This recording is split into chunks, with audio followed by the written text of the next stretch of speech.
अस्सलाम वालेकुम dear students, मैं उम्मीद करता हूं कि आप सब खैरियत से होंगे।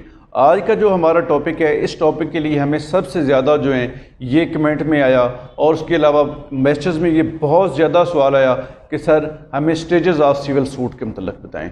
याद रखिएगा कि ये सवाल जो है एक प्रैक्टिकली लॉयर के लिए तो ये कॉमन है, लेकिन जो इनिशियल स्टेज पर हैं, जिन्होंने प्रैक्टिस नहीं की है, उनके लिए ये सवाल जो है ये बहुत टफ है कि स्टेजेस ऑफ सिविल सूट क्या होती हैं। आज इस टॉपिक को हम बड़ी डिटेल के साथ डिस्कस करेंगे। अगर आप ये सारी वीडियो देखेंगे तो आपका ये बेसिक कंसेप्ट जो है इस सवाल पर क्लियर हो जाएगा।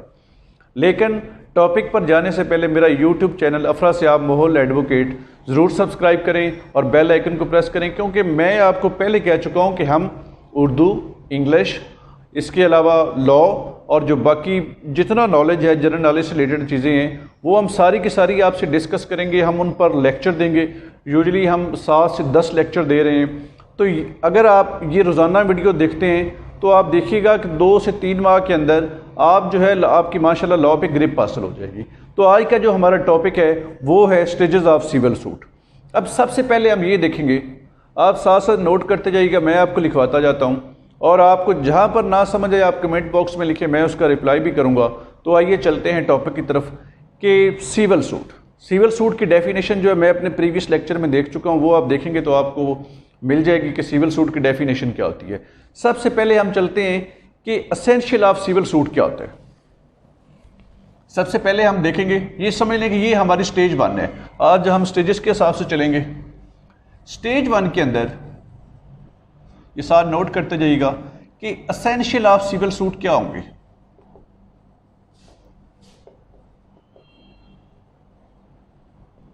अब हम इसको कुछ हिस्सों में तकसीम करते हैं कि क्या एसेंशियल होंगे। याद रखिएगा कि सिविल सूट के अंदर पहले नंबर पर अपोजिट पार्टीज का होना जरूरी है।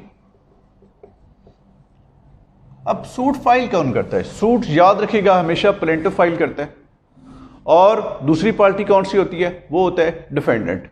एक सूट में बहुत सारे प्लेंटिफ्स हो सकते हैं, एक सूट में बहुत सारे डिफेंडेंट्स हो सकते हैं, लेकिन याद रखना है कि अपोजिट पार्टी का होना ज़रूरी है। उसके बाद दूसरी चीज़ कि एक जब आप प्लेंट फाइल करते हैं आपके सूट के अंदर क्या होना चाहिए? याद रखिएगा दूसरी चीज़ कॉज ऑफ एक्शन का होना बहुत ज़रूरी है और ये मैं आपको बता भी चुका हूँ। अगर आप मेरा प्रीवियस लेक्चर देखेंगे तो आपको ये चीज़ नज़र आएगी। उसके बाद तीसरे नंबर पे क्या होगा? तीसरे नंबर पे याद रखिएगा सब्जेक्ट मैटर का होना बहुत जरूरी है।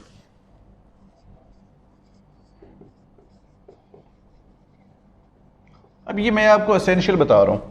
और 4 नंबर पे क्या होगा? याद रखिएगा 4 नंबर पर जो आप रिलीफ क्लेम कर रहे हैं वो आपका होना चाहिए।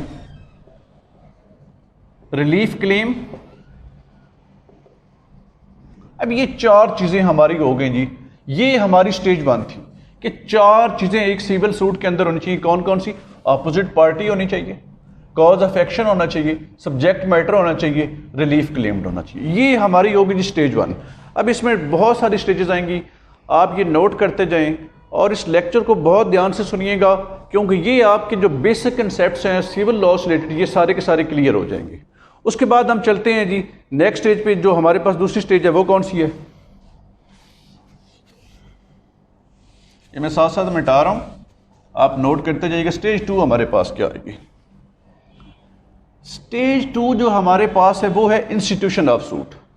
अब इंस्टीट्यूशन ऑफ सूट कैसे होती है? स्टेज 2 का नाम क्या है? Institution of suit. अब इंस्टीट्यूशन ऑफ सूट कैसे होगी? याद रखिएगा कोई भी सूट आपने इंस्टीट्यूट करना है, सेक्शन 26 देखें, हम ऑर्डर 4 CPC देखें तो वहां पर यह लिखा हुआ है कि every suit shall be instituted by the presentation of plaint या एनी अदर मैनर। लेकिन हमारे पास कौन सा वे है? वो है प्लेंट। हम प्लेंट से फाइल करेंगे। ये आपको स्टेज 2 जो है ये क्लियर हो रही होगी कि इसमें हमने कैसे किया। हमने प्रेजेंटेशन ऑफ प्लेंट से किया। इसके बाद हम चलते हैं स्टेज नंबर 3 पर। स्टेज नंबर 3 पे अब हमने सूट इंस्टीट्यूट किए। स्टेज नंबर 3 में हमारे पास क्या चीज आ जाएगी? प्लेंट आ गई। अब याद रखना है कि प्लेंट ये भी प्लेडिंग होती है। अगर हम ऑर्डर 6 CPC देखें तो वहां पर ऑर्डर 6 रूल 1 में क्या लिखा हुआ है? प्लीडिंग मीन्स प्लेंट और रिटन स्टेटमेंट। प्लेंट भी जो है वो भी प्लीडिंग है, रिटर्न स्टेटमेंट क्या है, वो भी प्लीडिंग है। तो याद रखिएगा कि जो प्लेंट होगी उसके पर्टिकुलर्स क्या होंगे। अब पर्टिकुलर्स तो वो हम उस पर एक अलहदा लेक्चर भी देंगे कि पर्टिकुलर्स कौन कौन से होते हैं, वो हम यहाँ पर सिर्फ आपका बेसिक कंसेप्ट क्लियर कर रहे हैं। तो प्लेंट के पर्टिकुलर जो हैं वो आर्डर 7 रूल 1 में। आर्डर 7 याद रखिएगा, जब आप पेपर में लिख रहे हो तो आपने ऑर्डर जो है वो नहीं लिखना होता, आपने फिर बाकायदा ऐसे लिखना होता है ऑर्डर 7 अगर आपने लिखना है तो वो ऐसे लिखना है, पेपर में बात कर रहा हूँ। उसके बाद आर्डर 7 रूल 1, इसमें हमें पर्टिकुलर्स ऑफ प्लेंट मिलते हैं। ये स्टेज जो थी हमारी दूसरी स्टेज थी, और प्लेंट के अंदर आपने याद रखना है कि इसको आपने वेरिफिकेशन भी करनी होती है। वेरिफिकेशन जो है ये मैंडेटरी है, आपने प्लेंट की ज़रूर में वेरिफिकेशन करनी है। उसके बाद यहाँ पर जब एक प्लेंट एडमिट होगी तो उसको क्या लग जाता है, नंबर लग जाता है। प्लेंट जब एडमिट होगी तो कोर्ट उसको क्या करेगी, नंबर लगा देगी। ये होगी जी हमारी आज की 3 स्टेजेस। उसके बाद हम चलते हैं स्टेज नंबर 4 पर। याद रखना है ये है हमारी स्टेज नंबर 4। स्टेज नंबर 4 के अंदर क्या होता है, याद रखिएगा, जब प्लेंट एडमिट हो जाए तो वो सूट बन जाती है। प्लेंट नंबर 4 क्या होगी, जब प्लेंट एडमिट हो जाएगी तो वो क्या हो जाएगी, वो सूट बन जाएगी। सिंपल सा इसके लिए बहुत ही बेहतरीन रूल है कि एक प्लेंट सूट कब बनती है। याद रखिएगा कि एक प्लेंट सूट तब बनती है जब आर्डर 7 रूल के अंदर 7 रूल 11 के अंदर 4 स्टेजेस, 4 चीज़ें जहां पर प्लेंट जो है रिजेक्ट होती है।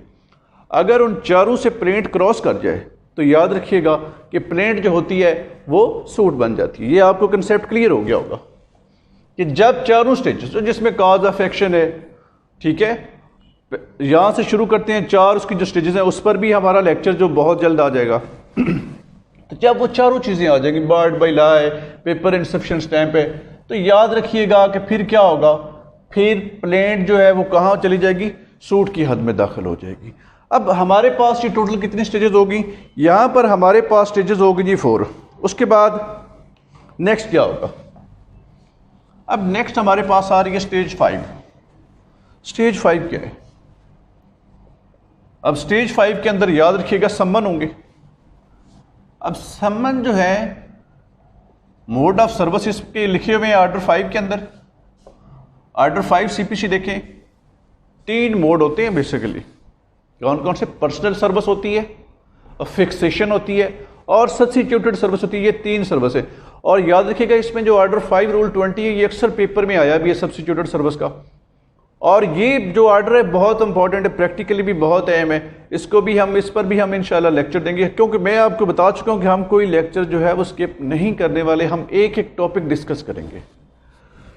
अभी हम पहुंच गए जी सम्मन, और सम्मन किसको जाएंगे, सम्मन डिफेंडेंट को जाएंगे। सम्मन जी डिफेंडेंट को चले गए। अब एक नया टॉपिक है कि सम्मन जो है वो सिविल लॉ के तहत किस किस को जा सकते हैं। तो यहाँ पर हमारे पास स्टेजेस हो गई हैं टोटल 5, और यहाँ पर हमने सम्मन जो है भेज दिए हैं। सम्मन जब जाएंगे, सम्मन जाएंगे डिफेंडेंट के पास, और जब डिफेंडेंट के पास चले गए, डिफेंडेंट कोर्ट में आया, फिर उसके बाद क्या होगा, फिर वो रिटर्न स्टेटमेंट अपनी जमा कराएगा। यहां पर जी हमने रिटर्न स्टेटमेंट करवा दी जमा। अब इसको कौन सा आर्डर डील करता है, ये आपको पहले ही पता है कि आर्डर 8 डील करता है। आर्डर 8 के तहत हमने क्या किया, यहां पर रिटर्न स्टेटमेंट करवा दी है। अब हमने जब रिटर्न स्टेटमेंट करवाई है उसके बाद क्या होगा, उसके बाद हमारी स्टेजेस जो हैं यहां पर चले गए हैं जी। ये स्टेज नंबर आई थिंक 6 थी। उसके बाद हम स्टेज नंबर 7 पे जाते हैं। अब रिटर्न स्टेटमेंट आपने करवा दी, इसके बाद हम चले गए जी स्टेज नंबर 7 पे। स्टेज नंबर 7 के अंदर हम क्या देखेंगे कि अगर कोई दरखास्त देना चाहते हैं, कोई दरखास्त कोर्ट को गुजारना चाहते हैं तो गुजार दें। ये होगी जी, यहाँ पर कोई दरखास्त है, एप्लीकेशन है। और याद रखिएगा अगर हम आर्डर 19 पढ़े ना सीपीसी का, वहाँ पर लिखा हुआ है एवरी एप्लीकेशन जो है वो सपोर्टेड बाय एफिडेविट होनी चाहिए। ये सिविल का बेसिक प्रिंसिपल है। आर्डर 19 देख लें तो वहाँ पर यही लिखा हुआ है कि कोई भी एप्लीकेशन होगी वो सपोर्टेड बाय एफिडेविट होगी। ये याद रखिएगा।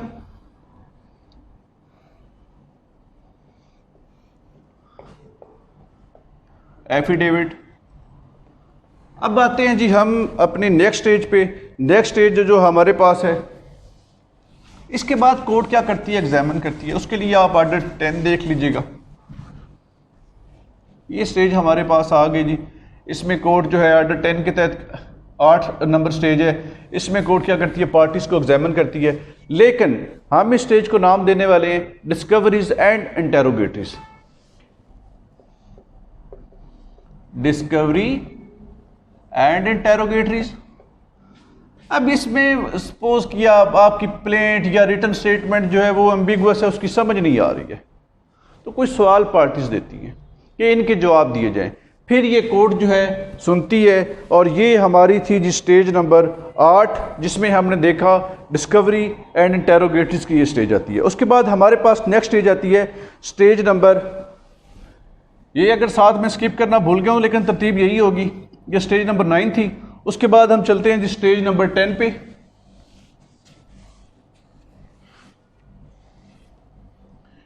अब हम चलते हैं जी अपनी स्टेज नंबर 10 पर। यहां पर अगर पार्टीज को ने कोई चीज मान ली है तो फिर क्या होगा, एडमिशन तहरीर होता है। वो एडमिशन कर लिया जी, एडमिशन की बिना पर कोर्ट ने जो है वो लिखा हुआ है। इस पर भी अब जजमेंट्स हैं कि कोर्ट मानती है, ठीक है, अगर कोई पार्टी एडमिट करती है तो एडमिट की हद तक जो फैसला कर दे, जिसकी हद तक वो एडमिट नहीं करते वहाँ पर आगे क्या आ जाता है, वो फिर अगली स्टेज आ जाएगी कि वहाँ पर क्या होगा। वहाँ पर जो है वो मैं आपको फिर बताता हूँ, लेकिन पहले इसको देख लेते हैं कि जो स्टेज नंबर 10 थी हमारे पास, इसमें एडमिशन थी। अब एक पार्टी ने मैंने बता दिया कि यहाँ पर एडमिशन होगी और वो कुछ चीज़ उसकी मानते हैं तो मान लें। उसके बाद हम चलते हैं जी नेक्स्ट स्टेज पर, जो हमारे पास है स्टेज नंबर 11 आ जाएगा यहाँ पे।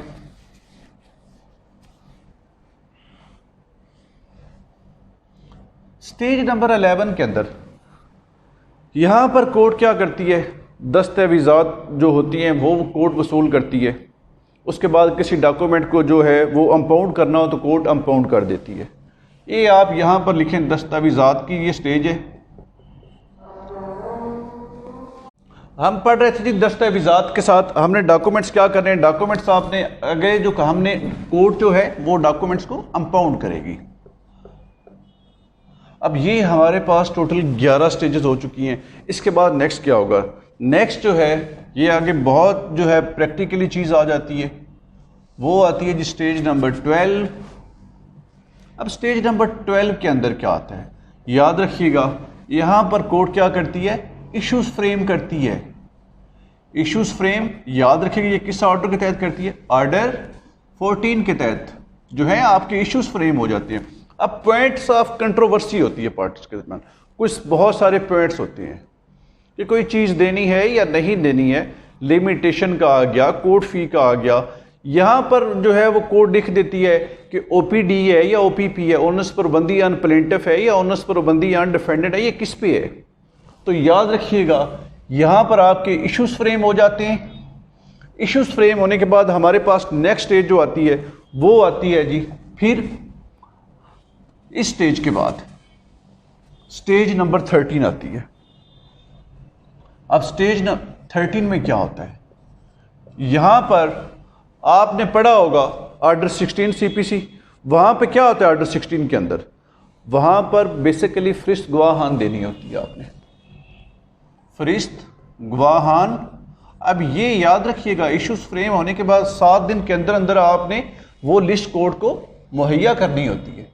अब इस पे भी जजमेंट है, वो कहते हैं कि जहां पर ये जो लिस्ट है, अब ऑनरेबल हाई कोर्ट की भी जजमेंट इस पर आई है कि 7 दिन के अंदर अंदर आप लिस्ट जो है वो नहीं प्रोवाइड करते तो आपको जो है वो विटनेस आप पेश कर ही नहीं सकते। लेकिन इस पर खैर कन्फ्लिक्टिंग जजमेंट्स हैं, दोनों साइड्स पर हैं।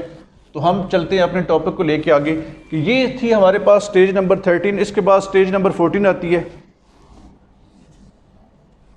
स्टेज नंबर 14 में क्या होगा, यहां पर याद रखिएगा पहले शहादत किसकी होगी, मुद्दई की होगी।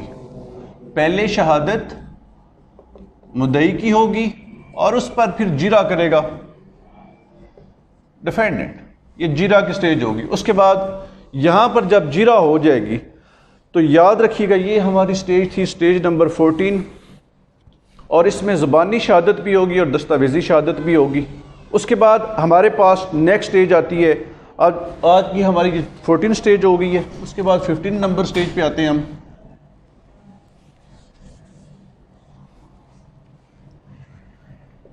आपने ये शहादत वाला चीज़ है, ये हम आर्डर 16 भी पढ़ेंगे, उसको देखेंगे कि वहाँ पर जो है विटनेस जो होता है वो कब बुलाया जाता है या किस स्टेज पर, ये सारी चीज़ें वहाँ पर बड़ी डिटेल से मेंशन है इस आर्डर के अंदर। उसके बाद याद रखिएगा फिर क्या होता है जी, पहले शहादत मुद्दई हमने डिस्कस कर लिया, उसके बाद याद रखिएगा फिर शहादत किसकी होती है, फिर शहादत होती है दूसरी पार्टी की।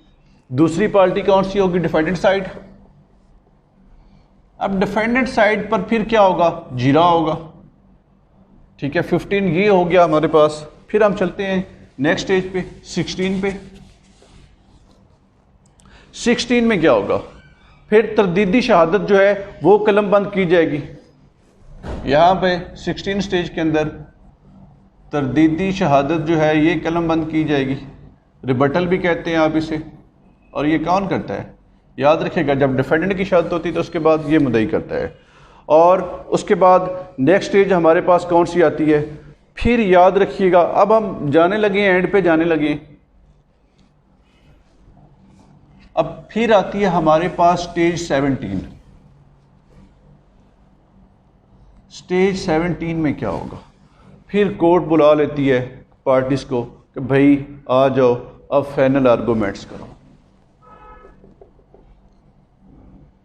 फाइनल आर्गूमेंट्स के लिए बुला लेती है। अब फाइनल आर्गूमेंट्स के लिए बुला लिया, उसके बाद ये आपने पढ़ने हैं। लेकिन इसके बाद फाइनल बहस मुकदमा के बाद हमारे पास जो नेक्स्ट स्टेज आती है वो आती है जनाब स्टेज नंबर 18। और 18 में क्या हो जाता है, फिर ऑनरेबल कोर्ट जो है वो जजमेंट पास कर देती है। अब जजमेंट पास करनी, जजमेंट के लिए हम ऑर्डर 20 देखें तो वहाँ पर हमें सारी चीज़ें मिल जाती हैं, ये ऑर्डर 20 के तहत।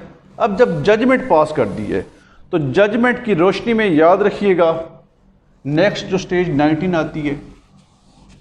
जजमेंट की रोशनी में कोर्ट क्या करती है, डिक्री पास करती है। ये ऑर्डर 20 हम देखेंगे। अब डिक्री जो कोर्ट पास करती है ना, वो याद रखिएगा हमारे पास, अगर हम प्रीलिमिनरी डिक्री की बात करें तो हमारे पास दो ऐसे ऑर्डर्स हैं जहां पर हमें मिलता है कि प्रीलिमिनरी डिक्री जो है वो किन केसेस में पास की जाती है। वो ऑर्डर 20 और ऑर्डर 34 है।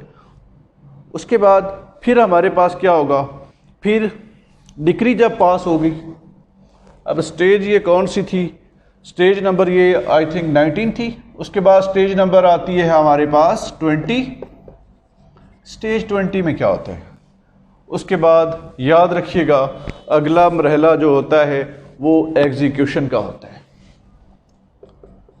एग्जीक्यूशन, अब एग्जीक्यूशन में कौन सी चीज़ें डील करती हैं, हमारे पास कौन सी सेक्शन है, वो है लेके 74 CPC हो गया।